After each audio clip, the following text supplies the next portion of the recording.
AI atau akal imitasi tak lagi sekadar impian dalam kisah visi ilmiah. AI kini hadir berdampingan dengan manusia, menawarkan kemungkinan yang tak terbatas. Pertanyaannya, apakah AI akan mengambil alih segalanya?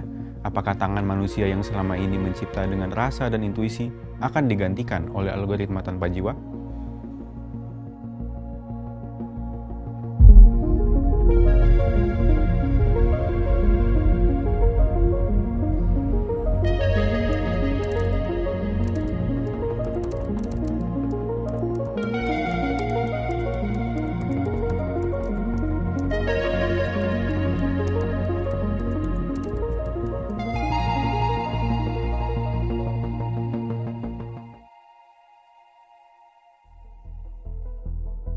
AI kini merambah segala lini kehidupan, dari kesehatan, keuangan, dan hingga dunia seni. Merujuk pada kajian Direktorat Kemitraan dan Penyelarasan Dunia Usaha dan Dunia Industri atau dikenal sebagai Mitra Studi, bersama Litbang Kompas dalam buku berjudul Tinjauan Pekerjaan dan Keahlian Masa Depan. Forum Ekonomi Dunia atau WEF memperkirakan di tahun 2025 ini setidaknya ada 85 juta pekerjaan yang hilang dan tergantikan dengan 97 juta pekerjaan baru. 10 juta diantaranya merupakan pekerjaan baru yang datang karena perkembangan teknologi modern. Ini mungkin cerita juga ya, ini di luar kolam susu, tapi ada beberapa brand yang suka pakai AI kan. Dan ternyata insight-nya mereka adalah AI itu tidak mempercepat, tapi memperlama. Karena ada proses retouching yang harus dilakuin terus-terusan. Jadi pada akhirnya, kalau misalnya secara teori mempercepat dan mempermudah, tapi secara praktek sebenarnya dia sangat tidak efektif gitu. Ternyata menggunakan AI di profesional itu tetap butuh orang manusia untuk bisa nge-retouch, untuk ngebenerin. Jadi sebenarnya secara cost menurut aku nggak bakal tiba-tiba makin murah karena langganan AI pun mahal ya. Jadi sebenarnya nggak, pada akhirnya kalau misalnya kita mau membandingkan, menurut aku mungkin bisa jadi sama-sama gitu cost-nya. Kedalaman cerita, kedalaman rasa dalam cerita itu tuh nggak bisa digantikan. Terus bahkan kalau sampai ke teknis ya, bahkan menurut aku goresan garis tuh nggak bisa digantikan. Makanya mungkin karena itu ya, aku nggak bisa membayangkan dunia di mana AI mengalahkan kreativitas manusia gitu. Mulai dari menulis puisi, menciptakan musik, mendesain logo, dan bahkan melukis dengan gaya tertentu. Semuanya dilakukan dalam hitungan detik, tanpa jeda, tanpa lelah. Namun di balik gemerlapnya AI ini muncul ketegangan apakah AI bisa menjadi kawan atau justru menjadi ancaman. Sering sekali kita ditanyakan tentang apakah ini menjadi ancaman atau potensi.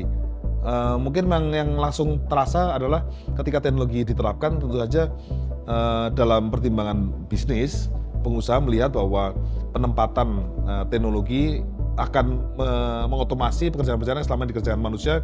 Ada hal-hal yang sifatnya human trait, ada yang dimiliki oleh manusia sejauh ini dan mesin nggak punya, yaitu manusia itu punya empati, punya perhatian, kreativitas, integritas, kejujuran, ketulusan hati.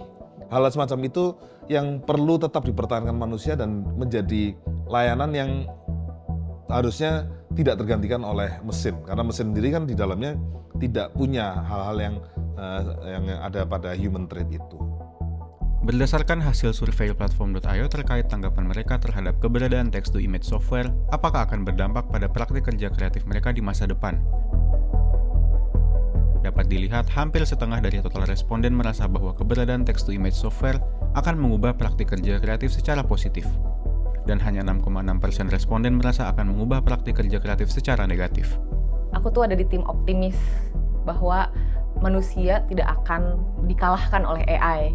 Kayaknya contoh terbaiknya adalah Jumbo, karena Jumbo dibuat oleh orang-orang yang orang-orang yang melatih dirinya untuk bisa bikin karya yang lebih bagus, dan akhirnya itu tetap sounds di antara orang-orang gitu. Jadi orang-orang tetap pengen ke bioskop, pengen nonton, penasaran, karena ya itu dibuat sama orang-orang dan ada ceritanya. Jadi orang-orang penasaran sama ceritanya.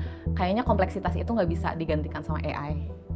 Nah, ketika pekerjaan-pekerjaan itu mengambil alih, sebetulnya manusia bisa melihat bahwa ada waktu luang yang lebih banyak tersedia. Atau manusia bisa mikir, oke, untuk hal yang rutin sudah bisa dikerjakan oleh AI atau oleh automation, orang bisa kerjakan hal yang lebih kreatif. Lantas, bagaimana pandangan pekerja kreatif terkait hidup berdampingan dengan akal imitasi? Buat teman-teman yang ada di industri kreatif, menurut aku kayaknya harus banyak hidup di dunia nyata. Jangan cuma hidup dari apa yang ada di internet, karena itu jadi menakutkan. Ketika kita hidup di dunia nyata, kita melihat kalau ternyata luas, ternyata banyak hal yang bisa dieksplor, dan bisa jadi itu caranya. Kepekaan sosial, kepekaan konteks itu yang harus dilatih. Bukan cuma tentang meniru gaya gambar siapa. Silahkan lihat AI jadi tool, bukan jadi ancaman. Memang ada ancamannya, tapi ketika kita melihatnya selalu sebagai ancaman, bisa jadi kita yang jadi nggak maju. Dan kita nggak bisa tiba-tiba memberhentikan AI dari dunia ini.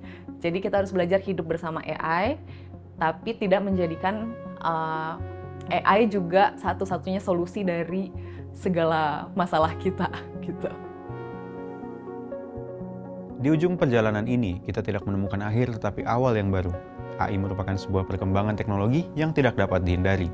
AI bukanlah akhir dari kreativitas, tetapi awal dari kolaborasi yang tak pernah kita bayangkan sebelumnya. Karena pada akhirnya, kreativitas manusia adalah sesuatu yang tak tergantikan.